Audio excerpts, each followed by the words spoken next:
સુરતનું નાસિરનગરનું કથિત ડિમોલેશન હવે ન માત્ર સુરત પૂરતું ચર્ચાનું કેન્દ્ર રહ્યું છે, પરંતુ રાજકીય રીતે પણ તેણે ખૂબ ગરમાવો લાગ્યો છે. વિનુ મોરડિયા દ્વારા જે પ્રમાણે આખી તપાસની વાત કરવામાં આવી હતી, કાજલ હિન્દુસ્તાની છે, તેમણે પણ એન્ટ્રી થઈ. ત્યારબાદ હવે વિરોધ પક્ષના નેતા તુષાર ચૌધરી છે, તેમની પણ એન્ટ્રી થઈ છે, કારણ કે તેમણે સીએમને પત્ર લખીને ઉગ્ર સવાલો કર્યા છે. શું સવાલો કર્યા છે, શું વાત કરી છે, તેના વિશે જ વાત કરવી છે. નમસ્કાર, ગુજરાત BS9 TV ન્યૂઝમાં આપની સાથે હું છું ભગવતી વિશાવડિયા.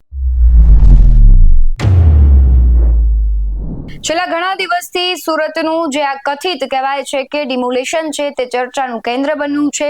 જવાબદારો છે તે પોતે જવાબદારી નહોતા સ્વીકારતા, પરંતુ આખરે તેમણે કહ્યું કે આ અમારા ઇશારે જ થયું છે.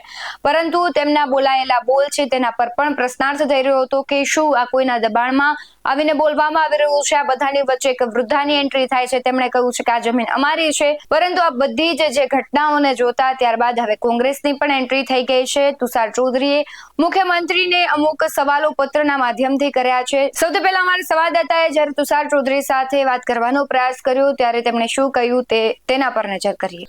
નાસિરનગરના કથિત ભૂતિયા ડિમોલેશન મામલે હવે આ મામલો સમગ્ર ગુજરાતમાં ચર્ચાનો વિષય બન્યો છે.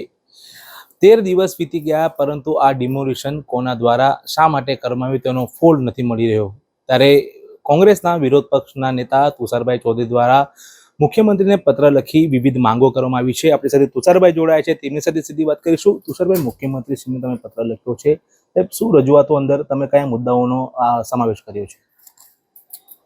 મેં મુખ્યમંત્રીશ્રીને પત્ર લખીને માગણી કરી છે કે જે પ્રકારે નાસિરનગરના રહીશોનું જે ઘરો તોડી પાડવામાં આવ્યા તેમને કોઈ પ્રકારની નોટિસ આપવામાં આવી હતી કે નહીં, અને નોટિસ આપ્યા બાદ જે સમય મર્યાદા આપવાની હોય છે એ સમય મર્યાદા કોઈ પ્રકારની આપવામાં આવી હતી કે કેમ, અને જ્યારે તમે ડિમોલિશન કરી રહ્યા હોય ત્યારે એ લોકોની કંઈ વૈકલ્પિક વ્યવસ્થાની પણ તમે આયોજન કર્યું છે કે કેમ, કારણ કે આજે એ રહીશો ને ક્યાં રહેવું, ક્યાં સૂવું ને શું ખાવું એ પ્રશ્ન આજે થઈ ગયો છે, રોડ પર આવી ગયા છે.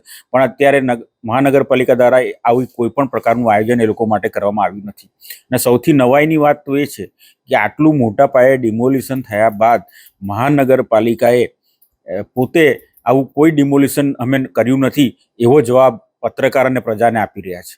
પોલીસ તંત્ર પણ નફ્ફટાઈથી કે અમે કોઈ બંદોબસ્ત પૂરો પાડ્યો નથી એ પ્રકારનો જવાબ પત્રકાર અને પ્રજાને આપી રહ્યા છે. તો આ ડિમોલિશન કર્યું કોણે, પહેલો પ્રશ્ન એ થાય છે. એટલે મેં મુખ્યમંત્રી પાસે પત્ર લખીને માગણી કરી છે કે ઉચ્ચ સ્તરીય તપાસ સમિતિ રચીને પણ આ સમગ્ર ઘટનામાંથી સત્ય બહાર આવવું જોઈએ, જવાબદારોને કડકમાં કડક સજા થવી જોઈએ, એવી માગણી સાથે અમે આ પત્ર લખ્યો છે.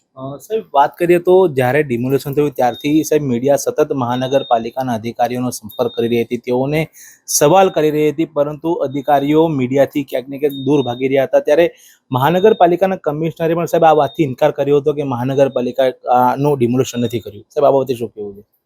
સમગ્ર ઘટનાક્રમ તમે જોશો તો જે કાર્યપાલક ઇજનેરના તાબામાં જે આ વિસ્તાર આવે છે એ પોતે બીજે દિવસે રજા પર ઉતરી ગયા. જે કોન્ટ્રાક્ટરે JCB ને બુલડોઝર આ ડિમોલિશન માટે પૂરા પાડ્યા હતા એ કોન્ટ્રાક્ટર પણ અંડરગ્રાઉન્ડ થઈ ગયો. તો તમે ખરેખર સાચું ડિમોલિશન કર્યું હોય, કાયદાની સાથે આ ડિમોલિશન કર્યું હોય તો તમે પત્રકારને પ્રજાથી કેમ ભાગી રહ્યા છો? કેમ સાચો જવાબ તમે આ લોકોથી છુપાવી રહ્યા છો? એનો મતલબ સ્પષ્ટ થાય છે કે એ લોકોએ બિલ્ડર સાથે સાંઠગાંઠ કરીને બિલ્ડરને ફાયદો કરાવવા માટે અને પોતાને પણ આર્થિક લાભ માટે જ આ ડિમોલિશન કરવામાં આવ્યું હોય એવું લાગી રહ્યું છે. આજે મહાનગરપાલિકાના અધિકારી આશિષ નાયકનો એક વિડીયો સોશિયલ મીડિયા વાયરલ થયો છે, તેમાં ઘણી બધી વાત અધિકારી દ્વારા કરવામાં આવી રહી છે. આપે પણ સાહેબ જોયો છે વિડીયો, આ બાબતે શું કહેવું છે?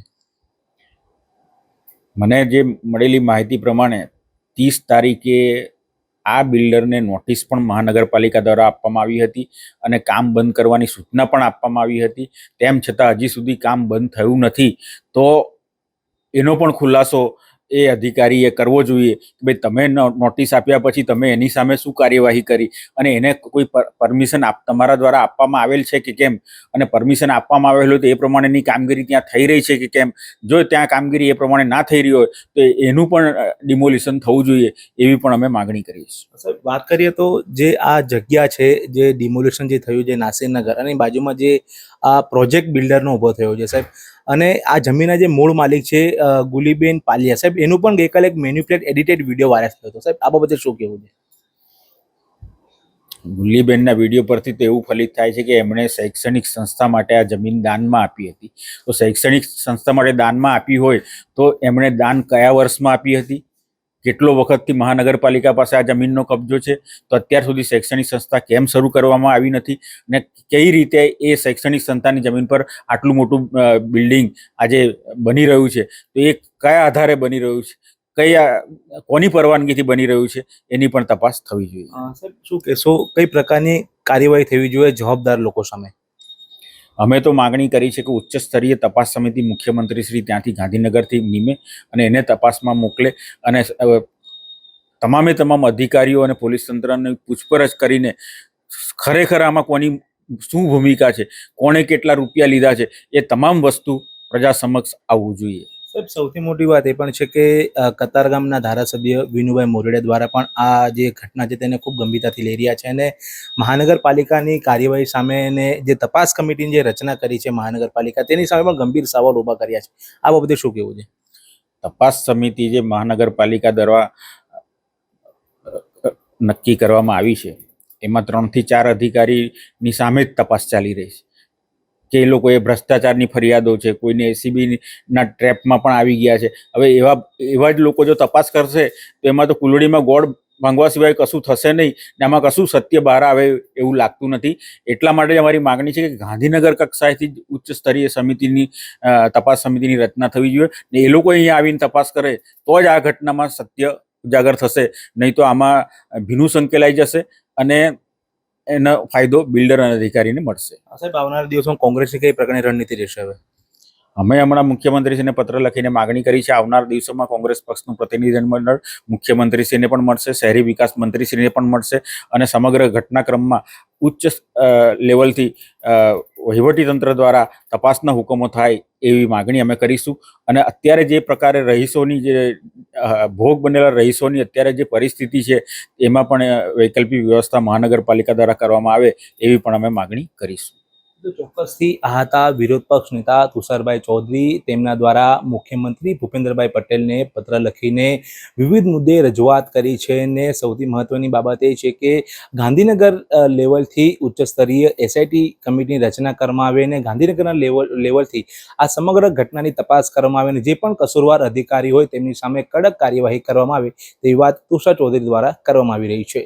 Paresh Rathod, BS9 TV news, Surat. તમારું શું માનવું છે કમેન્ટમાં જરૂરથી જણાવજો. બાકી આવા જ બધો અહેવાલો સાથે ફરી મળતા રહીશું. તમે અમારી YouTube ચેનલને સબસ્ક્રાઇબ કરવાનું, અમને Facebook અને Instagram પર ફોલો કરવાનું ભૂલશો નહીં. બાકી અમને અપડેટ્સ મેળવવા માટે જોતા રહો BS9 TV ન્યૂઝ. નમસ્કાર.